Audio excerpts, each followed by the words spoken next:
Good morning दोस्तों। आज हम क्लास 10 एक्सरसाइज 5.2 का 18 नंबर क्वेश्चन करेंगे। 18 नंबर जो क्वेश्चन है उसमें एक अर्थमेटिक प्रोग्रेशन है, उसके 4 टर्म और 8 टर्म का अगर आप सम करते हो तो आता है 24। ओके, और उसी अर्थमेटिक प्रोग्रेशन के 6 टर्म और 10 टर्म का सम करते हो तो क्या आता है 44। तो हमें उस अर्थमेटिक प्रोग्रेशन की फर्स्ट 3 टर्म क्या है ये हमें फाइंड करना है।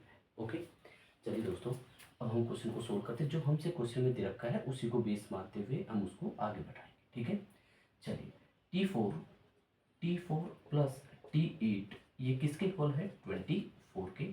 T4 को मैं क्या लिख सकता हूँ, T4 को a प्लस 3d और T8 को मैं क्या लिख सकता हूँ, T8 को मैं लिख सकता हूँ a plus 7d equals to 24। अगर हम इसको सोल्व करें तो यहाँ पे a में a ऐड करोगे 2a 10d इक्वस टू क्या आ गया 24।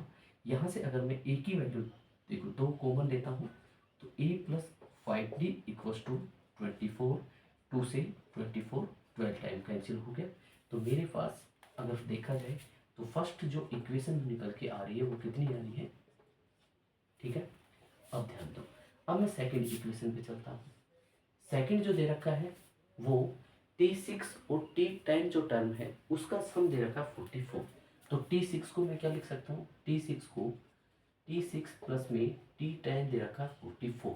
ओके, T6 को क्या लिखेंगे a प्लस 5d, T10 को क्या लिखेंगे a plus 9d equals to 44।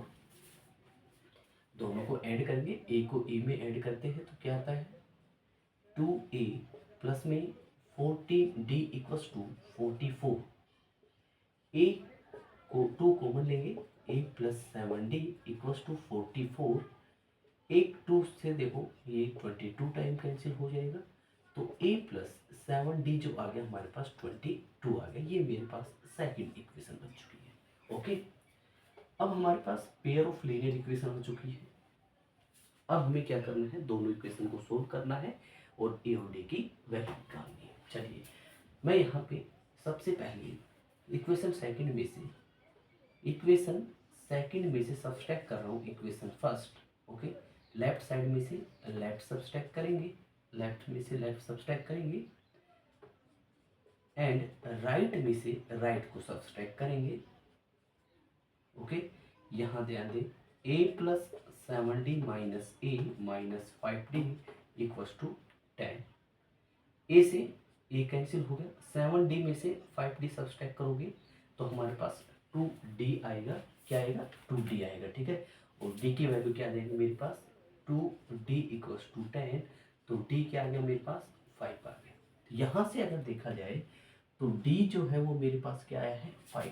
अब इस d की जो वैल्यू है वो किसी भी इक्वेशन में रख दो आप, d की जो वैल्यू है वो किसी भी इक्वेशन में रखो तो हमारे पास जो है फर्स्ट d की वैल्यू रखिए किसी भी इक्वेशन में। Put the value of d in equation first. Okay, first equation थी हमारे पास a plus 5d equals to 12। तो d की जगह क्या रखेंगे, d की जगह रखेंगे हम प्लस में 5 मल्टीप्लाई 5 इक्वल्स टू 12।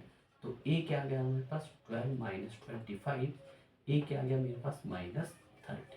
ओके, अब हमारे पास देखिए d जो है वो मेरे पास आया था 5 और a क्या आ गया मेरे पास माइनस 30। तो हम वो अर्थमेटिक प्रोग्रेशन फाइंड कर सकते हैं। चलिए अर्थमेटिक प्रोग्रेशन फाइंड करेंगे अब हम। चलिए देखिए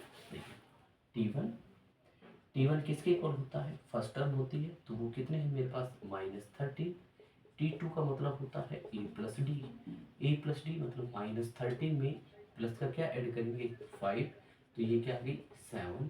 T3 की बात की जाए a प्लस 2d, a क्या है माइनस 13 है, 2 मल्टीप्लाई 5 क्या आ गया मेरे पास minus 13 plus 10 equals to minus 3। तो इस तरह से हम first term second term third term आसानी से फाइंड कर सकते हैं। तो thank you, have a nice day.